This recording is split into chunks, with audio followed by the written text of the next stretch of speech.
Kane et je suis le président du Urban Think Tank Africa, TOUTA, qui est basé ici à Dakar, au Sénégal. Je suis aussi conseiller spécial du ministre Fofana, ici au Sénégal. Je suis ancien directeur des programmes pour l'Afrique de ONU Habitat, au Kenya, à Nairobi. Oui, et ça fait un très grand plaisir que l'agence de la francophonie, universitaire de la francophonie, organise ce colloque ici à Dakar. D'autant plus que, comme je le disais tout à l'heure, vous êtes en droite ligne avec un sujet qui préoccupe l'Afrique en ce moment, de même que la préparation du sommet des chefs d'État d'Afrique et de France, qui aura lieu à Bordeaux au mois de juin 2020, dont le sujet est justement la ville durable.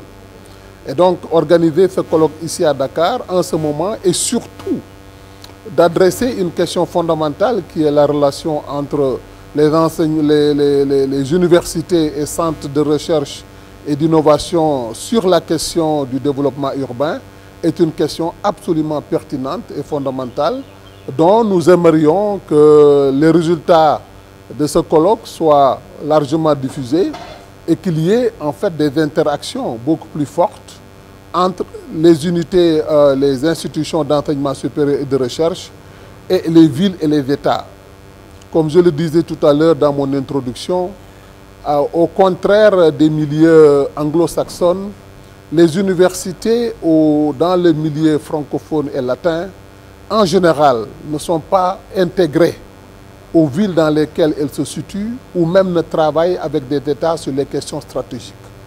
Aujourd'hui, la question urbaine est une question stratégique pour le développement durable et nous aurions aimé que les universités francophones s'intéressent beaucoup plus à ces questions sur le plan du logement, de la mobilité, sur le plan de l'assainissement, sur le plan de la gouvernance et qu'ils travaillent de façon étroite avec les maires et les États. Je pense que ce serait un point de gagner.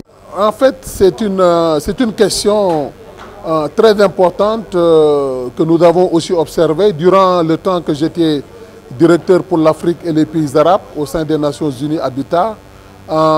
J'avais observé cela, j'ai beaucoup voyagé dans les pays du Maghreb et des pays arabes.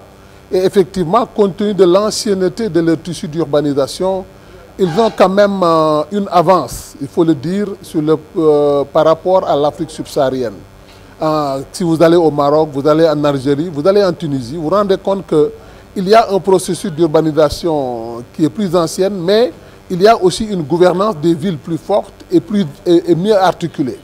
Et c'est la raison pour laquelle, à travers cette initiative que j'appelle Majal Afrique, qui est initiée par l'Association des agences urbaines du Maroc avec le gouvernement marocain, actuellement, ces institutions-là travaillent avec 7 villes africaines, Dakar, Abidjan, Yaoundé, avec Abomey-Calavi, qui travaillent donc dans le sens avec Rufisque ici et Dakar pour améliorer les outils de planification. C'est-à-dire que cette institution marocaine a développé depuis plus de 25 ans une capacité de planification urbaine qu'il serait plus facile de transférer à travers des échanges entre villes et je pense que ceci est très bien. Des binômes se sont créés entre Dakar et Rabat, entre Casablanca et Abidjan, entre Abomey-Calavi et Osema. Donc c'est des binômes qui travaillent ensemble de façon très rapprochée. Et vous savez,